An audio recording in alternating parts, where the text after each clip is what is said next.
Giving an update on the latest developments on COVID-19, the pandemic. Let's go there. Adapting and applying it to their own context. One of the countries that has averted a major crisis despite the predictions of various models is Nigeria. With Africa's largest population, its largest economy,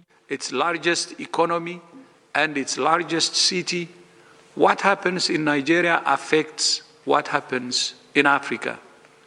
Today, I'm delighted to be joined by Dr. Chikwe Ikwazu, the director of Nigeria's Center for Disease Control and the head of WHO's country office in Nigeria, Dr. Walter Kazadi Mulombo. Dr. Chikwe is one of Africa's and the world's leading public health experts. My brother, thank you so much for joining us today to talk about Nigeria's experience and response to COVID-19. You have the floor.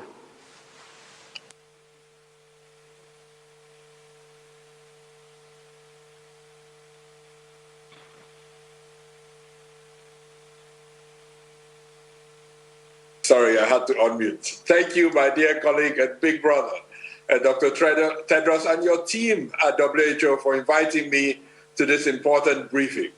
In Nigeria, we are very grateful to WHO at global, regional, and local levels, and country levels, for your support and strong collaboration throughout this response.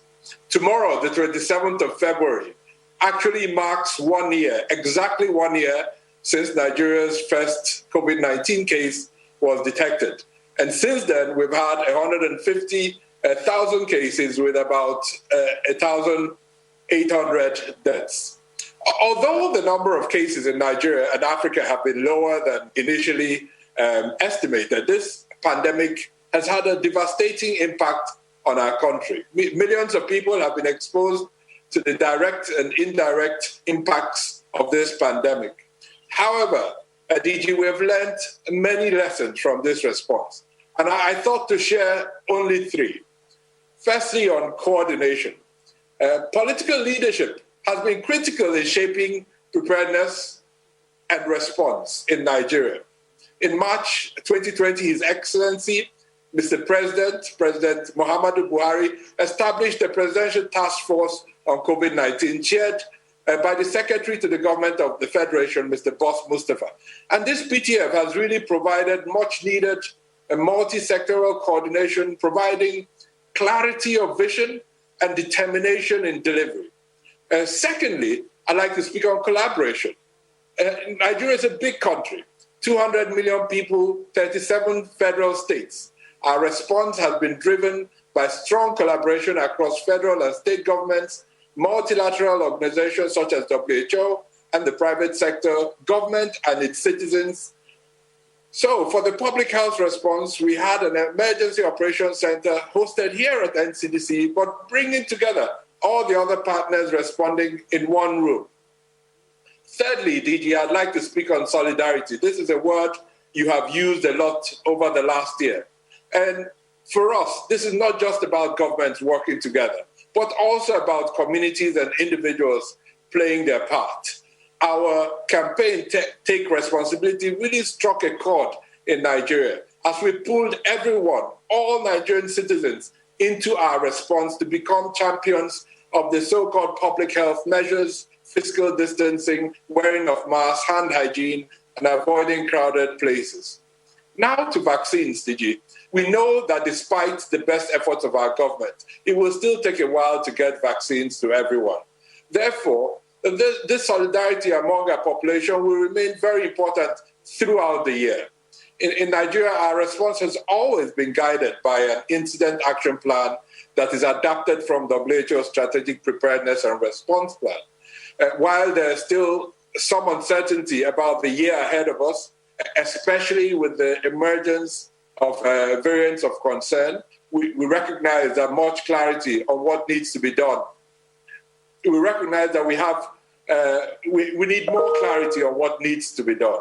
Our success this year will depend a lot on these three things: on coordination, on collaboration, and on solidarity. whether at country level in Nigeria or globally. We must open up to learning from each other, sharing with each other, and working towards global rather than country level protection. Despite the challenges and hurdles, we strongly believe that there are more voices out there that will stand and understand the need for global solidarity with each other. And WHO's critical role in all of this is to bring us together, government, academia, private sector, industry, and we'll continue to look forward to WHO's leading role in coordinating our efforts. Thank you very much, and I look forward to interacting with the rest of you. Thank you so much, my brother Chikwe, and thank you for your support, leadership, and insight over the past year. At these press conferences, every week, the world's media sees staff from WHO headquarters, and our 6 regional offices also hold their own briefings. What you don't see often enough are our colleagues in WHO's 150 country offices who are supporting countries every day to prepare for and prevent and respond to COVID-19. WHO does not just parachute into countries when there is an emergency. Our staff are there every day of every year, working with the government and communities to address the full range of health threats they face. So today I'm very pleased to welcome Dr. Walter Kazadi Mulombo, the WHO representative in Nigeria. Walter, thank you for joining us, and over to you. Thank you very much, DG, for this opportunity to share our contribution to COVID-19 response in Nigeria. As you know, since the onset of COVID-19 pandemic and its first reported case 1 year ago, like Dr. Chikwe mentioned, WHO country office has engaged national authority through the Federal Ministry of Health, the Presidential Task Force, and working hand in hand with NCDC to develop the tool that will be used later on to galvanize the whole community, donors, partners, the entire government, the private sector, and others around a common goal, a common objective to prevent the spread, suppress transmission, and prevent socio-economic disruption. So WHO in Nigeria worked alongside the Nigerian CDC. It activated its incident management system alongside NCDC and repurposed all its workforce toward the early moment of the response. And for this, WHO Nigeria had an asset. We have a huge presence, field presence, with all our staff who have been working on polio and responding to other health emergencies. So we use all our resources to support NCDC and the government of Nigeria.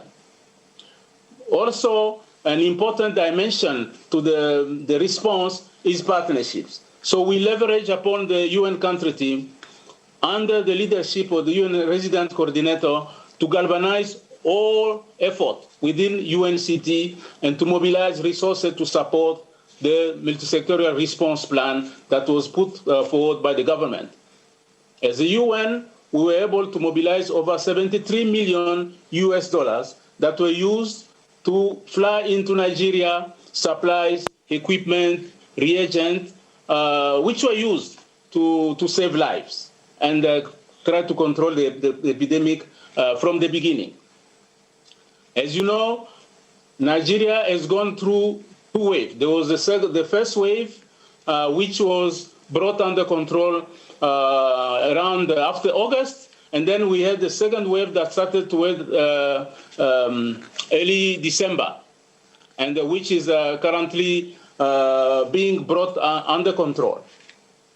When we saw the second wave, WHO worked again with NCDC to conduct interaction review, both in the capital and in all the states, to readjust the strategy. And readjusting the strategy has been a consistent trend of NCDC and the Nigerian government, so that the measure we take are commensurate to the risk we identify in the fields. So it has been really responsive to the need based on the evolution of the epidemic.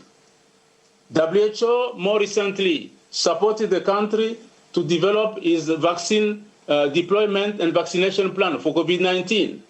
It has been used to secure through the COVAX facility close to 14 million doses of AstraZeneca vaccine, and 4 million of which are expected later next week. Nigeria will join other African countries, Ghana and Cote d'Ivoire, like you said, and others, to be among those introducing the vaccine during the first 100 days of the year, as you said.